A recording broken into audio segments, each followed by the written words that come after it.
Praise the Lord. கர்த்தருக்கு மகிமை உண்டாவதாக.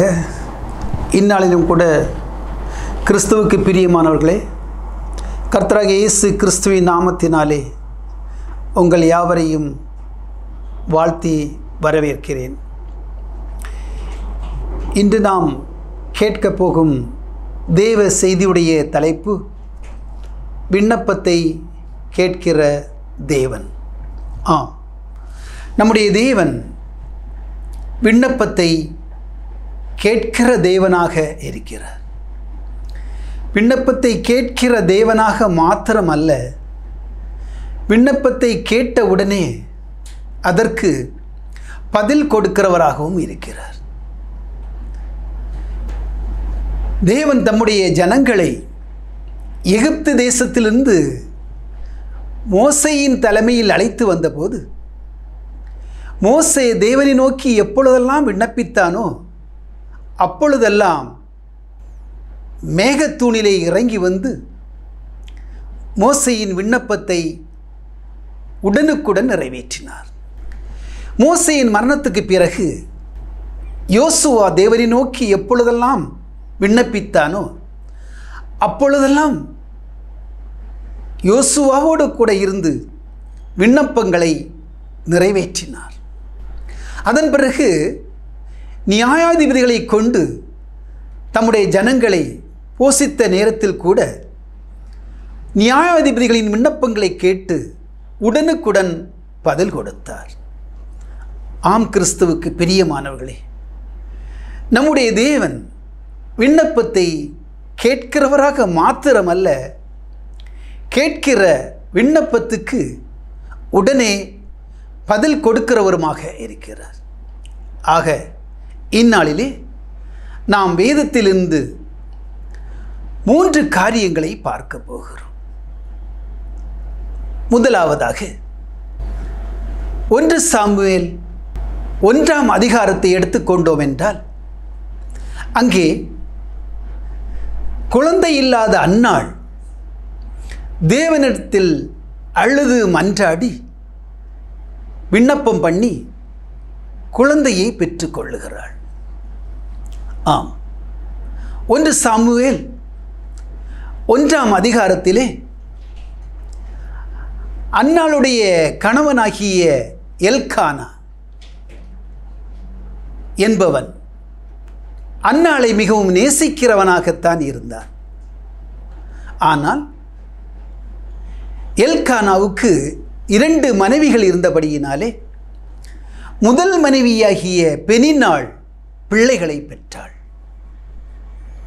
அன்னாளுக்கோ பிள்ளைகள் இல்லாதிருந்தது. காரணம் என்ன?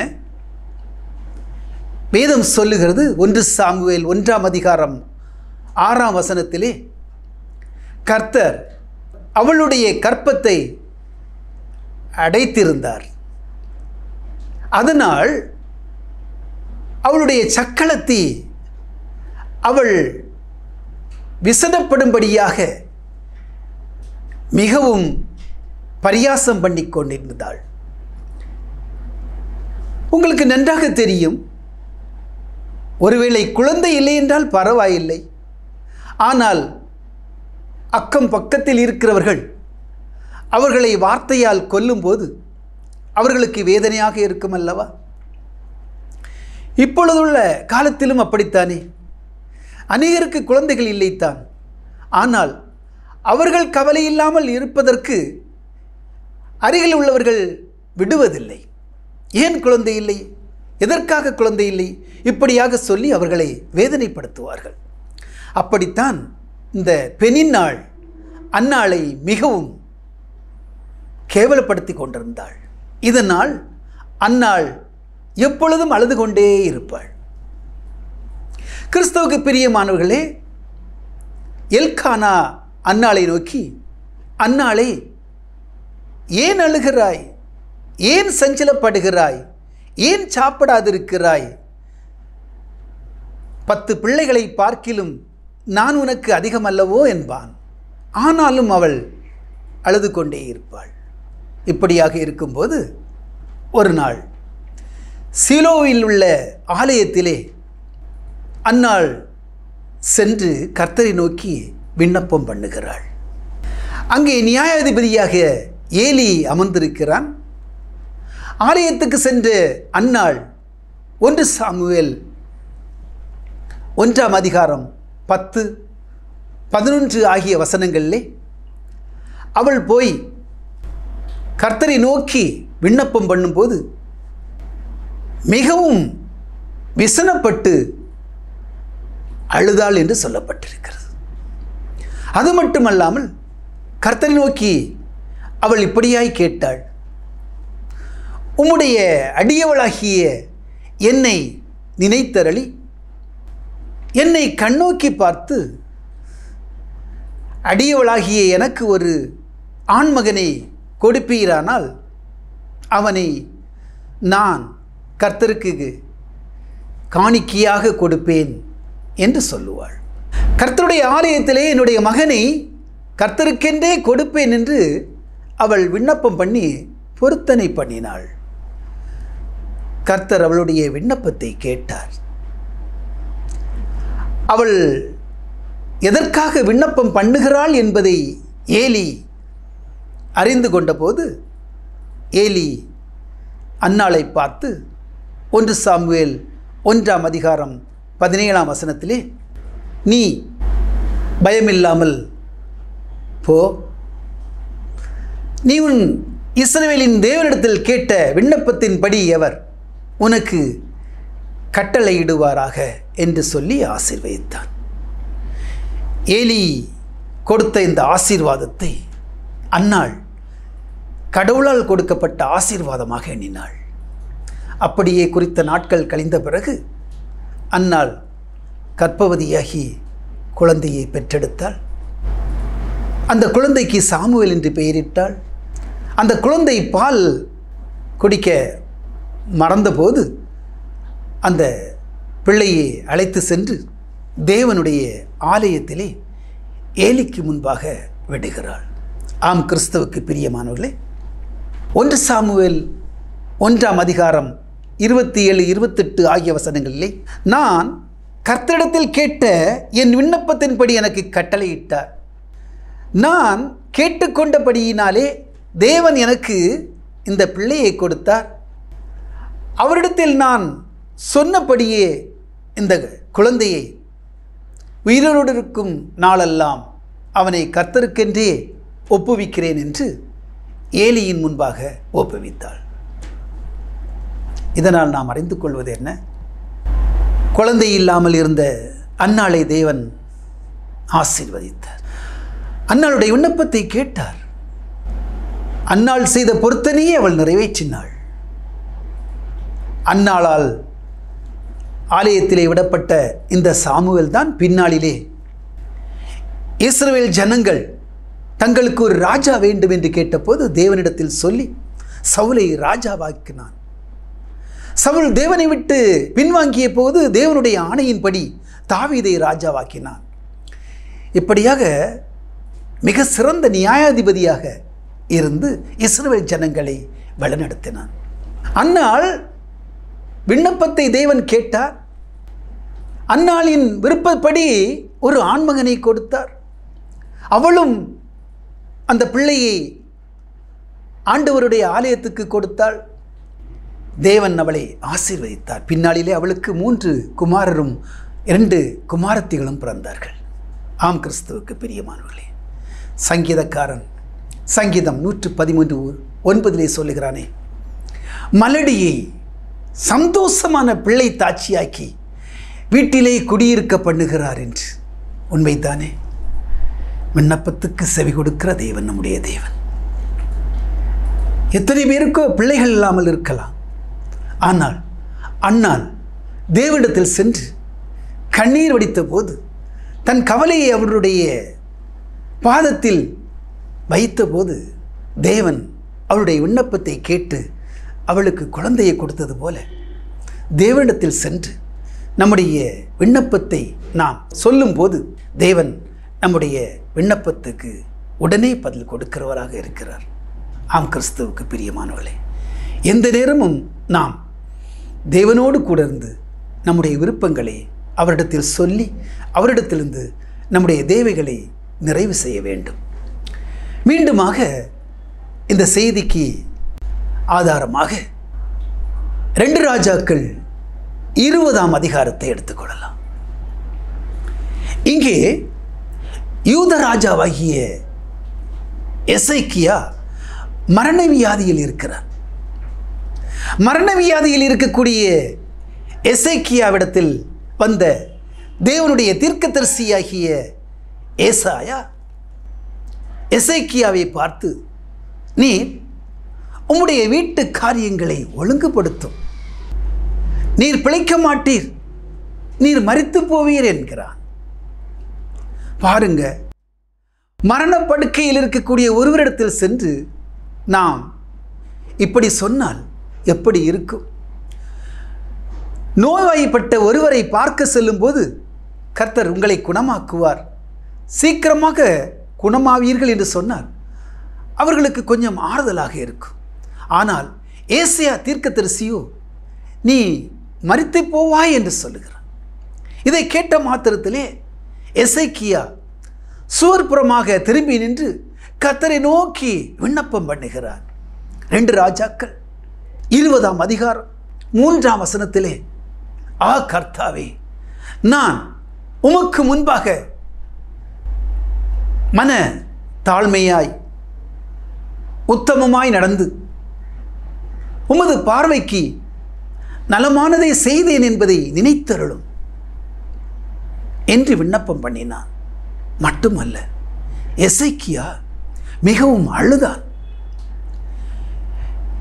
விண்ணப்பம் பண்ணியது மட்டுமல்ல, எசேக்கியா கர்த்தரை நோக்கி அழுகிறான்.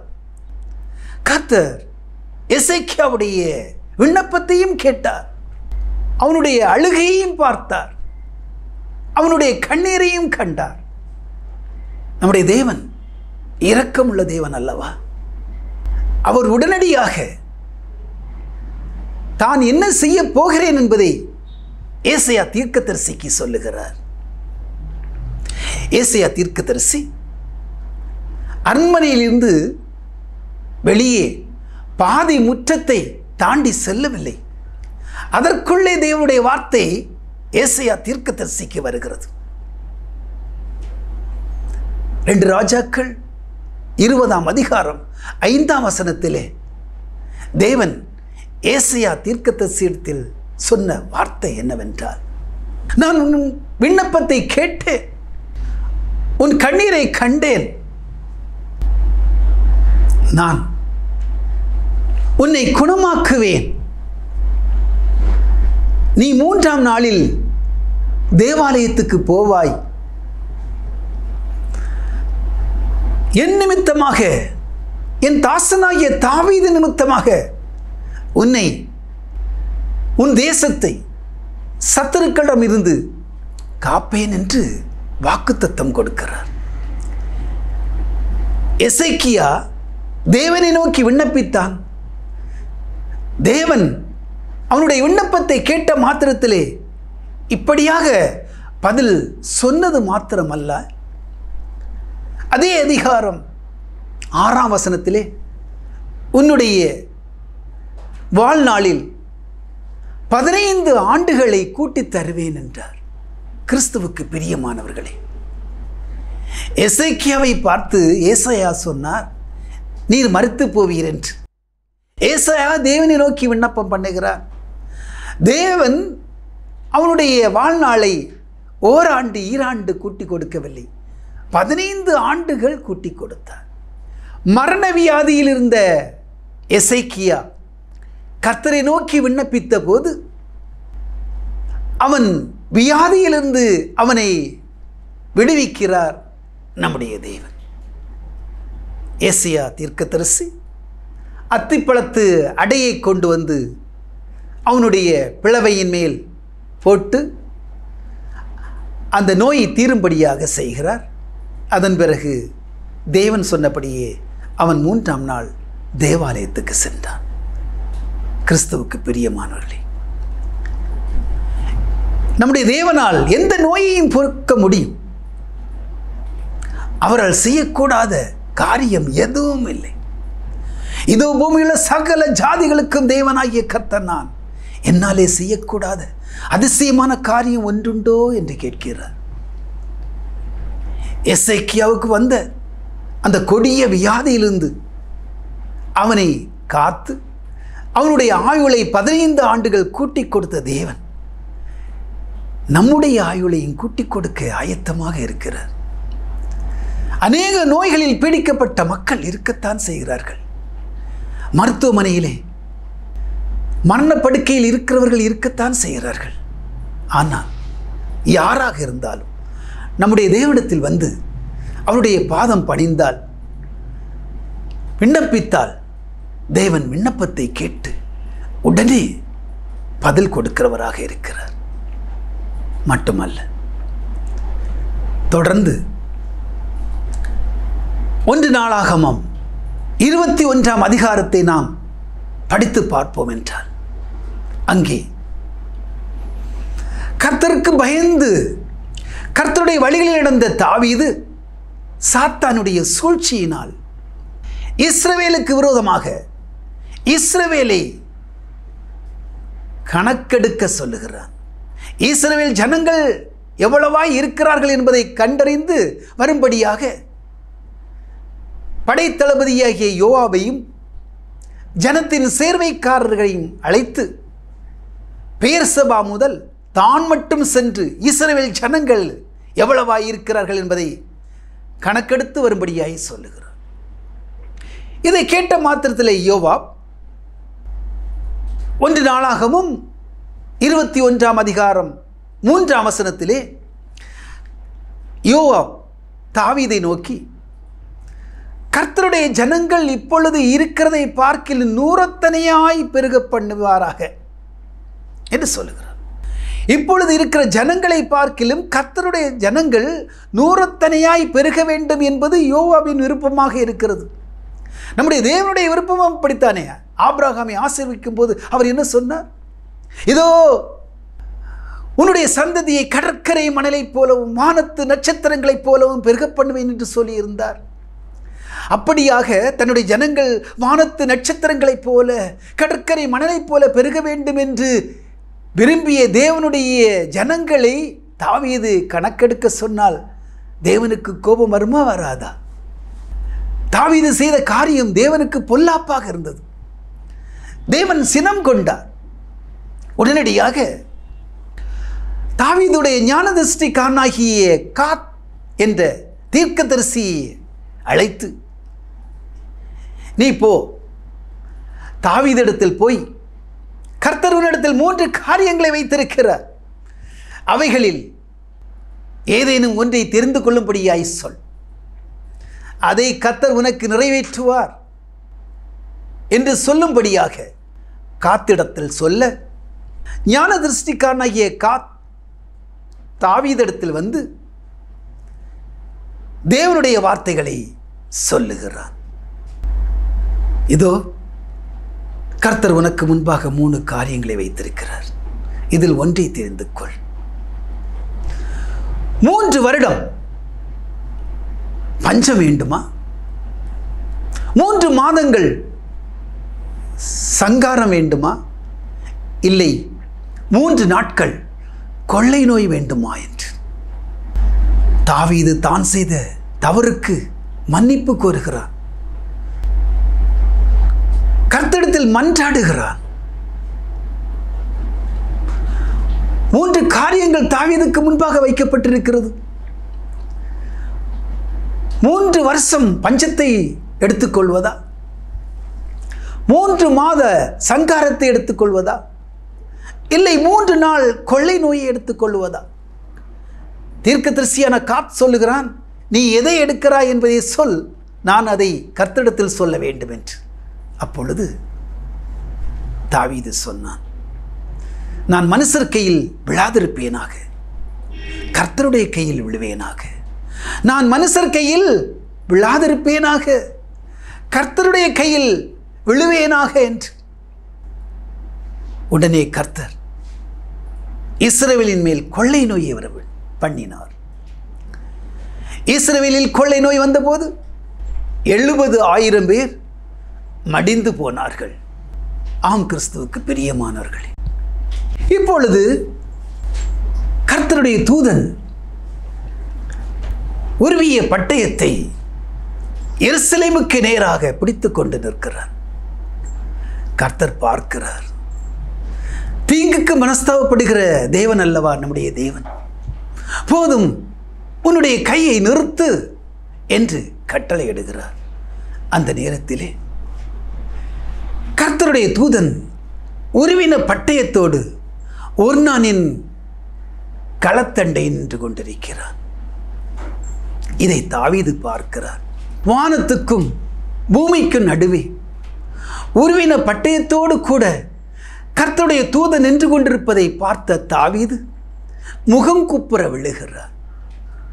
1 நாளாகமம் 21ஆம் அதிகாரம் 17ஆம் வசனத்திலே கர்த்தரை பார்த்து இப்படியாய் சொன்னான், தேவனே, இந்த ஜனங்களை என்ன சொன்னவன் நான் அல்லவா? நான் தான் பாவம் செய்தேன், பொல்லாப்பு நடப்பித்தேன். இந்த ஆடுகள் என்ன செய்தது?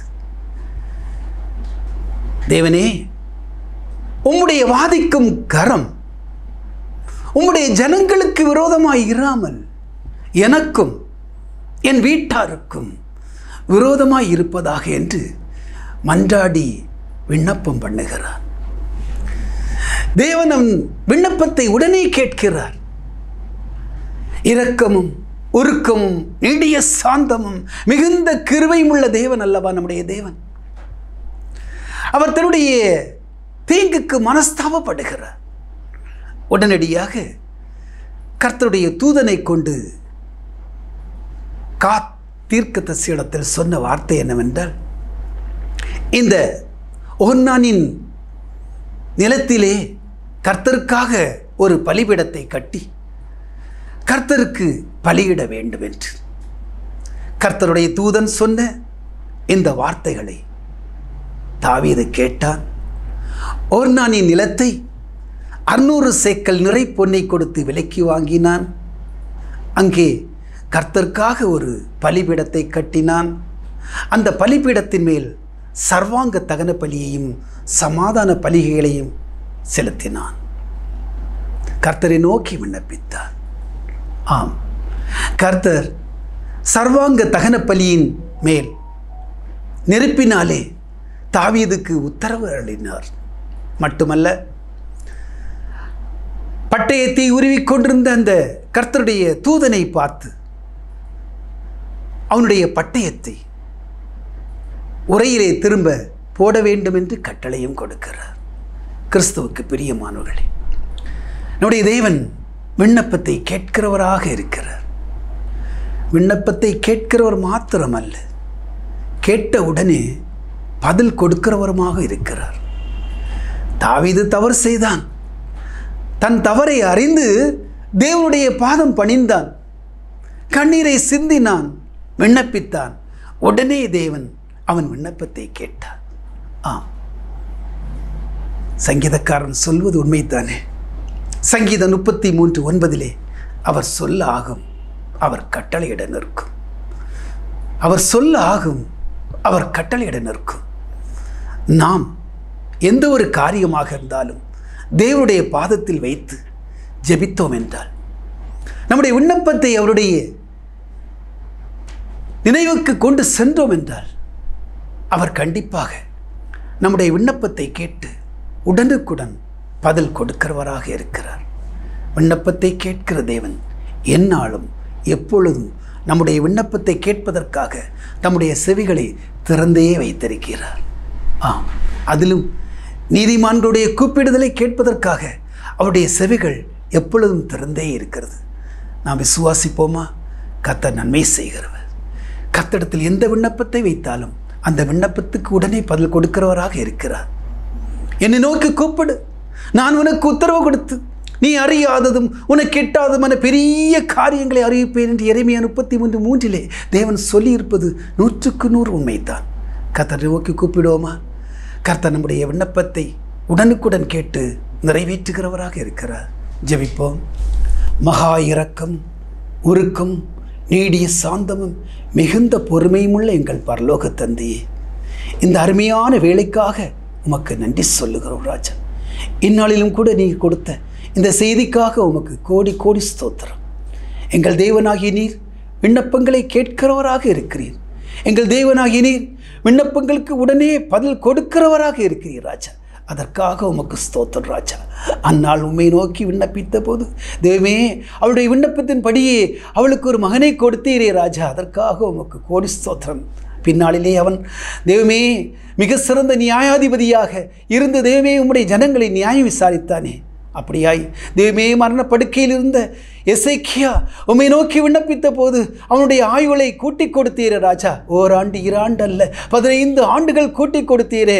அப்படியே உம்முடைய பிள்ளைகளுடைய வாழ்க்கையிலே அநேக நன்மைகளை நீ செய்து கொண்டிருக்கிறீர். அதற்காக உமக்கு ஸ்தோத்திரம் ராஜா. தேவ மருத்துவமனைகளிலே அநேக நோய்களிலே திண்டாடி கொண்டிருக்கிறார்கள் ராஜா, வருந்தி கொண்டிருக்கிறார்கள் ராஜா, உயிர் போகும் சூழ்நிலையில் இருக்கிறார்கள் ராஜா. உம்முடைய கண்கள் அவர்கள் மேல் நோக்குவதாக ராஜா.